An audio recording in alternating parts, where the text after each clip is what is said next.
My day began in rain, and I promised I'd never return.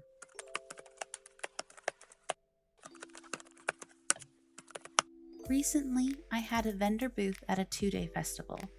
Being that I released my first novel only 3 months ago, you can say I'm pretty new to this stuff. My expectations going in were pretty low because I'm still very much a nobody in this field, all things considered. Even so, I was not ready for how absolutely soul crushing my first day would feel. I was up at about 3:30 that morning to be able to meet up with my dad and booth buddy by 4:45 a.m. We had a 45-minute drive to get to the event and were instructed by the organizers to start setting up by 6 a.m. at the latest because people would be lining up to get in already. We would have set up our tent the night before if it wasn't for the tornado watch and hail warnings. And I couldn't back out of the event because there were no refunds for rain. And I just couldn't stomach throwing that $100 booth fee down the drain.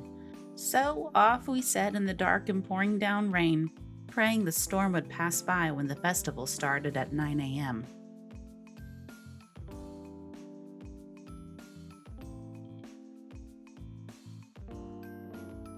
It was kind of a perfect storm of crappy experiences from then on.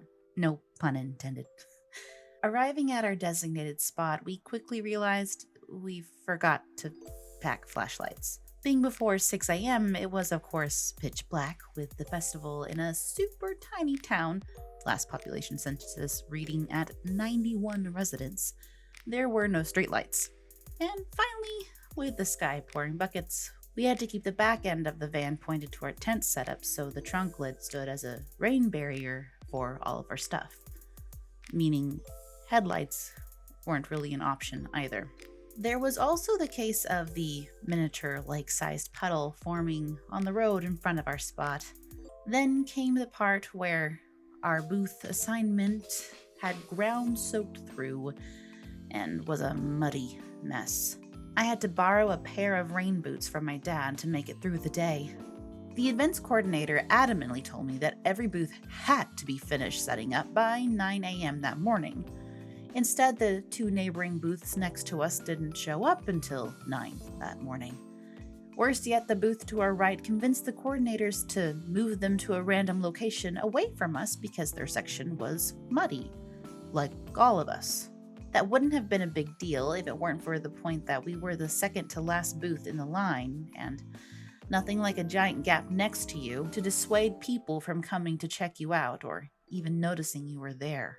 At one point, my father had to ask the organizers to get those who came late to move their cars because they had parked right in front of our booth. Thankfully, they got them out of there before we were too far into the festival that day. Then came the waiting. And more waiting. And more waiting. The entire 9 to 5 o'clock event had 10 to 1 more vendors than potential customers that day. By the end, I sold a total of 3 books. Found out that it apparently rains every year there, and that they never do anything to help with the mud. A whole day down, and I didn't even cover the cost of the booth. The discouragement was real. Both my dad and I looked at each other and said, if Saturday isn't better, we won't be coming back next year. Back home that night, I started preparing this very update video, planning on giving a whole talk about what to do when you face big disappointments as an indie author. And then came Saturday. Everything about Saturday was the polar opposite to Friday. First, we decided to sleep in and show up closer to 8 that morning. The tent, table, and chairs were already there from the day before. All I need to do was put out my merchandise. We had lowered the tent down to help cover everything overnight. On Saturday, the sky was blue and sun bright and warm. Still crisp enough for a hoodie, but overall a comfortable day. The ground at our space had basically dried out, so there was no need for rain boots.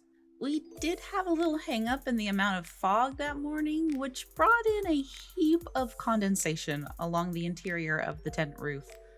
I spent a good amount of time shaking it out before I could put down any of my books. Books plus condensation are not a pleasant combination. We were ready to go by 9 a.m. once more, but this time the floodgates opened. Not for rain, thankfully, but for so many people. And they just kept coming all day long. It was so busy that I didn't even have the chance to record anything like I wanted. Sure, there were still complications, like the factor that the area was a dead zone, meaning I couldn't do any credit card transactions. And heaven knows I tried more than once, holding my phone aloft to the sky, tempted to start singing The Circle of Life, as I danced around trying to find that elusive signal. Then, being disappointed because I lost those sales as the event decided to not keep an ATM on site, even with knowing they were in a dead zone. Even so, Saturday alone, I sold 18 books. I also sold a few mugs, bookmarks, stickers, and more, but mostly the books. Meaning, not only did I break even with the initial vendor fee, I actually made profit. The best part was the conversations I got to have with people.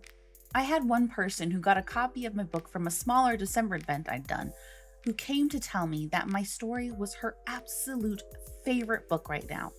She made sure to let me know that I better get the next installment released, and I let her know that the goal is hopefully by the end of this year.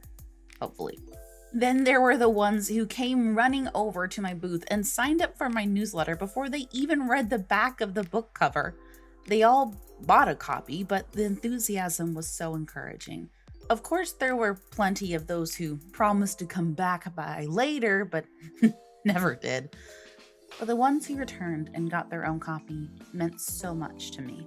One of my favorite non-sale interactions came from a gentleman who wanted to shake my hand because he knew how hard getting published was. He too had written his own books, but was told while the quality was good, there was no market for them. He'd given up hope of doing anything more than passing them on to his kids. I told him to try self-publishing and explained how distribution companies like Ingram Spark worked. The way his whole countenance lit up meant the world to me, and I sincerely hope he's able to make things work. In the end, day one was heartbreaking and made me want to give up. But holding out for day two stoked the inner fires of hope that just maybe I can do this whole authoring thing.